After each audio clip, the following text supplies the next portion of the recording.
Hellman, divulgadora de la ciencia, experta en el tema COVID. Te agradezco mucho estos minutos, Carol, qué gusto saludarte. Al contrario, muchas gracias, Alex, gracias por la invitación. A ver, veíamos las cifras, más o menos 18 millones de personas en México cuentan con este esquema de vacunación completo, pero bueno, vemos ahora nuevas variantes que al parecer ya están entrando fuerte en algunas entidades del país. ¿Nos debe preocupar el tema de las segundas dosis más que incluso aprobar nuevas vacunas para los grupos de 12 a 15 años? Sí, Alex, fíjate que de Gran Bretaña tenemos estos datos que salieron del Public Health England, que nos indican que las vacunas de Pfizer y de AstraZeneca con una sola dosis tienen una eficacia de solamente 33% contra la variante Delta. Pero al aplicar la segunda dosis más 15 días, estas vacunas alcanzan una eficacia mucho mayor, que para la vacuna de Pfizer alcanza 88% y para la vacuna de AstraZeneca 60%. Por eso es que Gran Bretaña está acortando los intervalos entre las vacunas. ¿Te acuerdas que al inicio de este año, en enero, cuando tenían la variante alfa, la B117, la de Kent, ellos decidieron aplazar los intervalos de dosis para asegurar que más personas tuvieran esa primera dosis? Ahora la estrategia cambió porque la urgencia es por aplicar estas segundas dosis. En México tenemos al 13% de la población vacunada con dosis completas, es decir, esquema completo, que son las 2 dosis de Pfizer, de AstraZeneca, de Sputnik, de Sinovac, o dosis únicas de CanSino y Johnson & Johnson, pero 8.7% que solamente tienen media esquema, o sea que les falta su refuerzo. Entonces, bueno, un llamado aquí para que las personas sí acudan por esa segunda dosis, porque esa segunda dosis, y especialmente frente a la variante Delta, es fundamental. Ahora, hablas de los porcentajes, que eso me parece fundamental entenderlo, cuánto nos aumenta la eficacia contra esta variante. Pero en el caso de materializarlo más en los síntomas, en dado caso de que te toque esta variante, ¿por qué es importante que te la pongas esta segunda dosis? ¿Qué te puede ocasionar esta variante Delta en la población mexicana? Sí, bueno, a ver, la variante Delta tiene unas características muy específicas, que es por ello es que tienen al mundo un poco así como en un impas. Pero, sin embargo, no debemos estar alarmados ni preocupados, porque es una variante que podemos seguir previniendo con el cubrebocas y ventilando, como ya lo sabemos, y también las vacunas que tenemos sí muestran eficacia.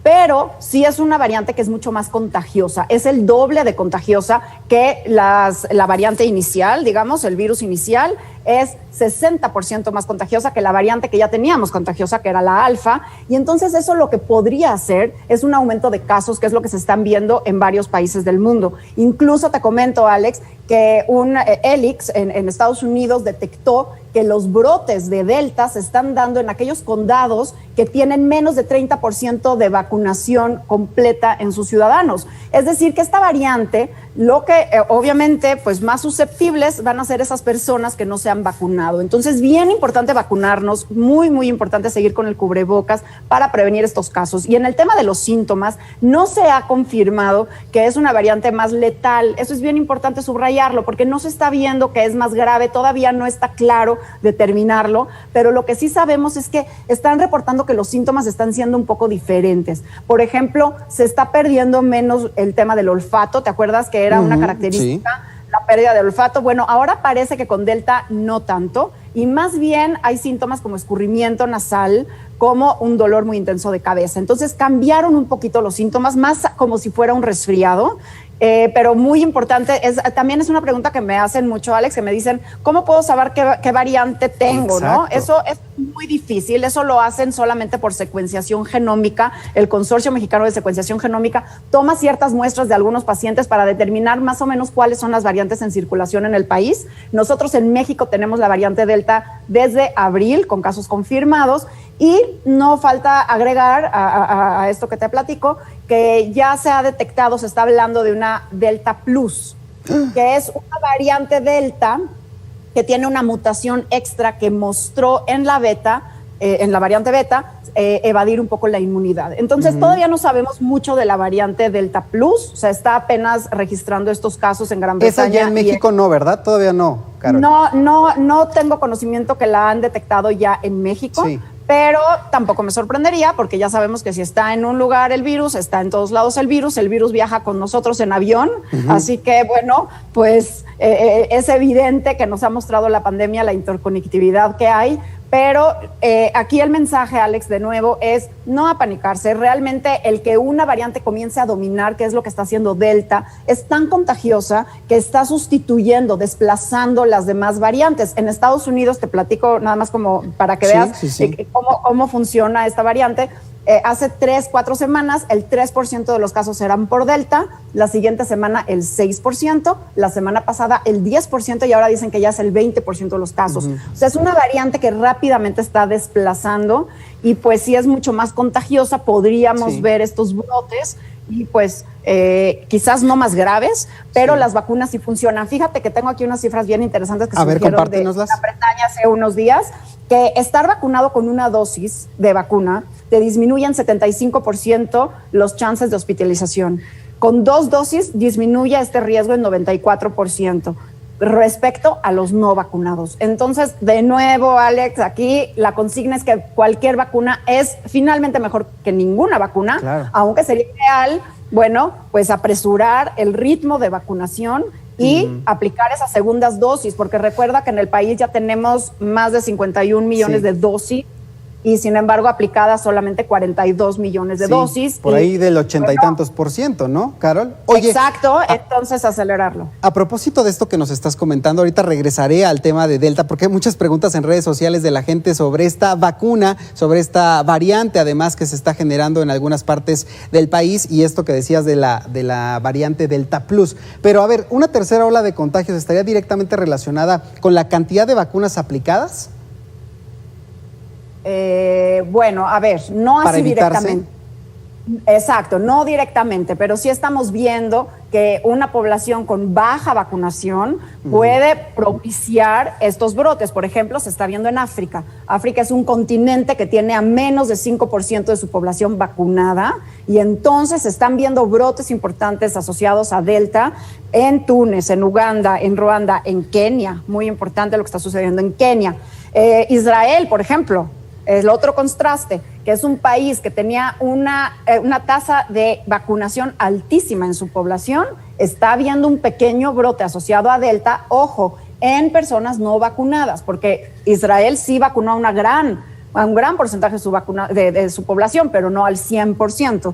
Entonces, estas personas susceptibles, entonces son las que están llevando este brote por Delta, y entonces Israel, que ya había dejado estas restricciones de usar cubrebocas, está pidiendo que se vuelva a usar el cubrebocas. Y aquí hay algo muy importante. Algunas personas me han escrito en redes sociales y me dicen, es que la variante Delta les está dando más a los jóvenes, es un coronavirus que cambió y está atacando a los jóvenes.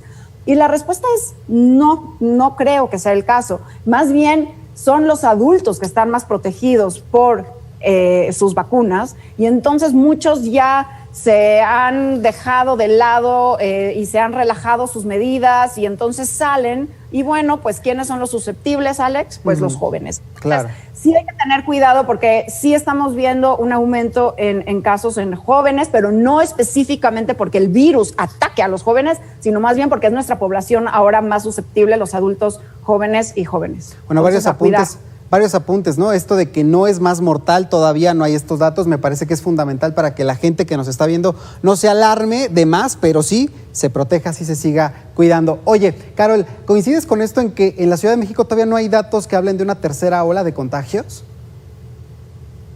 Mira, ¿qué quiere decir hola? ¿Estamos viendo un aumento de casos? Sí, estamos viendo un aumento de casos en varios estados de la República Mexicana. Para ponerles una categoría de brote o qué, pues hola. Ahora sí que hay que entender bien a bien los términos epidemiológicos, pero sin duda están en aumento. Hay varios hospitales que ya están ingresando a varios pacientes. Entonces, bueno, la pandemia sigue. Y pues hasta que no logremos una vacunación masiva, que ahí vamos, pero que nos falta, entonces el virus va a poder seguir encontrando dónde replicarse y dónde quizás encontrar nuevas formas de sí mismo, y es así como surgen las variantes. Cuando el virus se replica y entonces introduce ciertas mutaciones en su genoma, y entonces es cuando esas mutaciones le dan cierta ventaja al virus, que el virus conserva esas ventajas, y es como una variante desplaza a otra. Literal, estamos viendo evolución frente a nosotros, como lo describiría Charles Darwin. Uf. Bueno, Carol, como siempre, un placer compartir contigo y que nos des un poco de luz respecto a esta enfermedad que todavía es tan dinámica que siguen saliendo datos todos los días. ¿Cómo, Alex? Al contrario, gracias a ti, y como dicen por ahí, dale a COVID lo que se merece, dale un vacunazo. Exacto, e información. Gracias, Carol. Gracias, Carol. Ahí lo tiene. Usted puede recuperar estas conversaciones en nuestras redes sociales. Vamos a hacer una pausa, regreso para la recta final. No le cambie.